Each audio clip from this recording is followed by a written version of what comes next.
চলতি বছরের আয়ের ও খরচের রেকর্ড যাচাই করে ট্যাক্স সেভের কোন কোন সুযোগগুলো খুঁজে পাওয়া যায়। আমার ইনকাম যদি ফর এক্সাম্পল 1 লাখ হয়ে থাকে এবং 23,000 আমি যদি 401k-তে দেই এবং আমি যদি 7,000 ট্র্যাডিশনাল আইআরএ-তে দেই, অর্থাৎ 30,000 আমি কিন্তু আমার ইনকাম ট্যাক্সের আওতা থেকে বের করে আনলাম। First thing, maximize your retirement contribution. আপনি যদি আবার সেগুলোকে কিনে নেন যেগুলো বিক্রি করেছিলেন, তাহলে আপনার এটা কিন্তু ওয়াশ সেল হবে না এবং আপনি পুরোপুরি লসটা দেখাতে পারবেন। এখনই অর্থাৎ ট্যাক্স বছর শেষ হওয়ার আগে কেন ট্যাক্স পরিকল্পনা করাটা জরুরি? দেরি করলে কি ক্ষতি হতে পারে? 2, চলতি বছরের আয়ের ও খরচের রেকর্ড যাচাই করে ট্যাক্স সেভের কোন কোন সুযোগগুলো খুঁজে পাওয়া যায়। এবং অনেকগুলো বিষয় যেমন থাকে যে রিটায়ারমেন্ট কন্ট্রিবিউশন, আইটেমাইজড বনাম standard deduction, health saving account যেটা HSA, চ্যারিটেবল ডোনেশন বা দান যেটাকে আমরা বলি, ছোট ব্যবসা বা ফ্রিল্যান্সারদের জন্য ট্যাক্স সেভ টিপস, তারপরে ইনভেস্টমেন্ট ট্যাক্স স্ট্র্যাটেজি, রেকর্ড রাখা বা ডকুমেন্টেশনগুলো ঠিকমতো রাখা। এই বিষয়গুলো ট্যাক্সের বোঝা কিভাবে কমিয়ে আনতে পারে, আমি এই বিষয়গুলো আপনার উপরেই আলোচনার জন্য ছেড়ে দিচ্ছি, জনাব পারভেজ কাজী। ধন্যবাদ আবারও রানা ভাই। আজকে আমরা কথা বলছি ইয়ার এন্ড ট্যাক্স টিপস নিয়ে।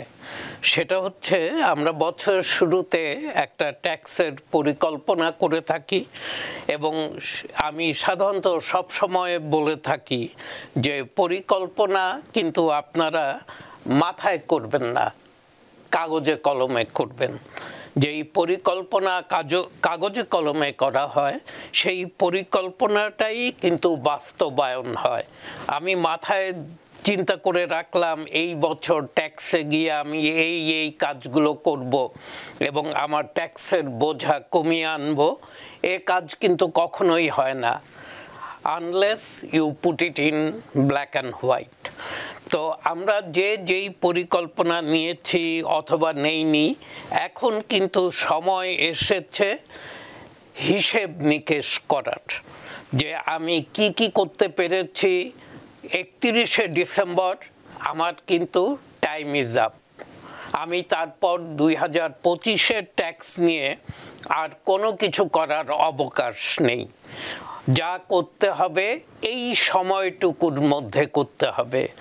আজকে অক্টোবরের 9 তারিখ, আমার কাছে 60 দিন এবং 20 নভেম্বর, ডিসেম্বর এবং অক্টোবরের বাকি দিনগুলো, মানে 3 মাসও নেই, তার কিছু কম সময় আছে।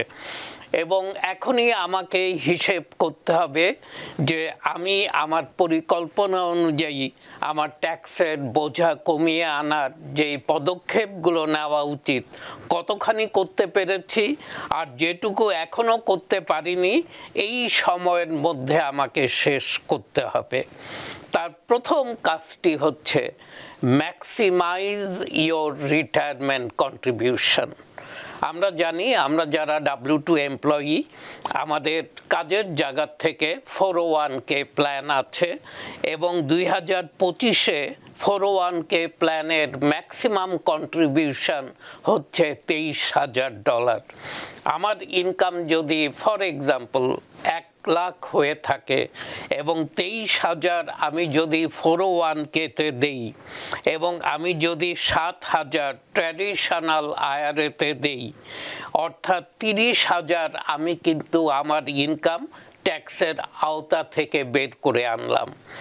এবং 30,000 যদি 15% ট্যাক্স রেটে আমি পড়ে থাকি, আমি অ্যাব্রাপ্ট একটা নাম্বার ধরলাম, তাহলে কিন্তু আমাকে 4,500 ট্যাক্স কমিয়ে দেয়। অতএব আপনারা সকলেই দেখেন, আপনাদের পে স্টাবসগুলো নিয়ে বসেন এবং দেখেন যে আপনার কি পরিমাণ 401k-তে কন্ট্রিবিউট হয়েছে, আরও কিছু পেচেক্স বাকি আছে। যদি এটাকে ক্যাচ আপ করতে হয় ক্যাচ আপ করেন, ম্যাক্সিমাম কন্ট্রিবিউশন কিন্তু হতে হবে 401k-তে এই বছরের ম্যাক্সিমাম কন্ট্রিবিউশন লিমিট হচ্ছে 23,000।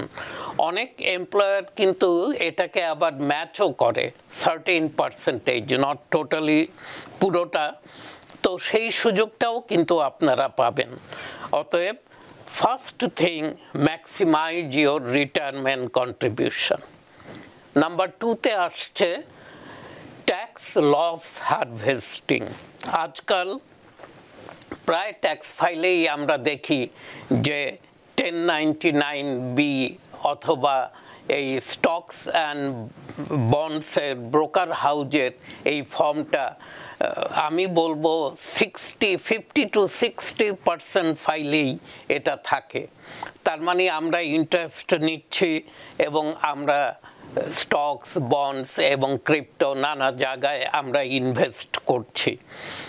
আমাদের অনেকেই কিন্তু জানে না যে ট্যাক্স লস হারভেস্টিং বলে একটা কথা আছে, এবং আপনার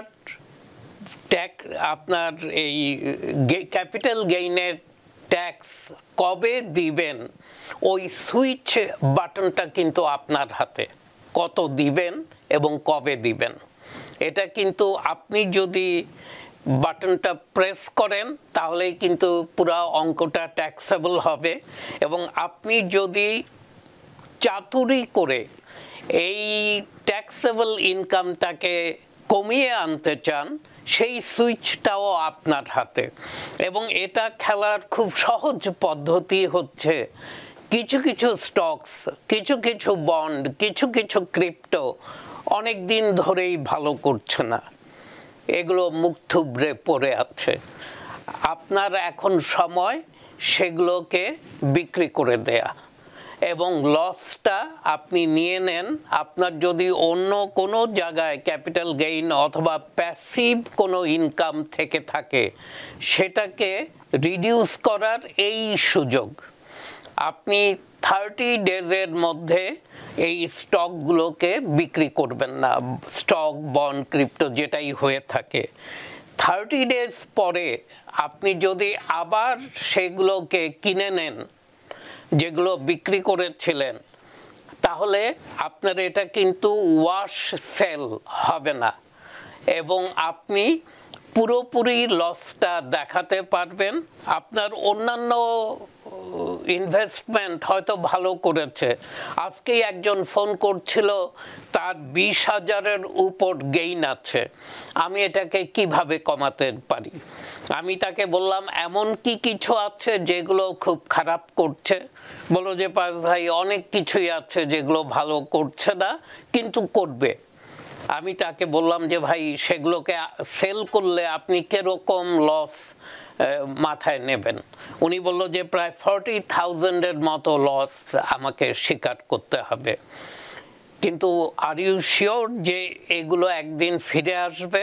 উনি বলছে যে হ্যাঁ, আই স্ট্রংলি বিলিভ এই স্টকস অ্যান্ড বন্ডসগুলো ফিরে আসবে। আমি বললাম তাহলে ওগুলো বিক্রি করেন, ওয়েট ফর 30 ডেজ, 31 ডেতে গিয়ে আপনি আবার ওগুলো কিনে নেন। উনি বলল তাহলে লাভ, আপনার যে 20,000 প্রফিট আছে সেটার কোনো ট্যাক্স আপনি পে করবেন না, উল্টা আরও অ্যানাদার 20,000 লস আপনি ক্যারি ফরওয়ার্ড করবেন ফর ফিউচার ইয়ার্স, ভবিষ্যতের জন্য। তো উনি খুব খুশি হলেন। উনি বললেন যে শিওর পারভেজ ভাই, আই উইল ডু ইট।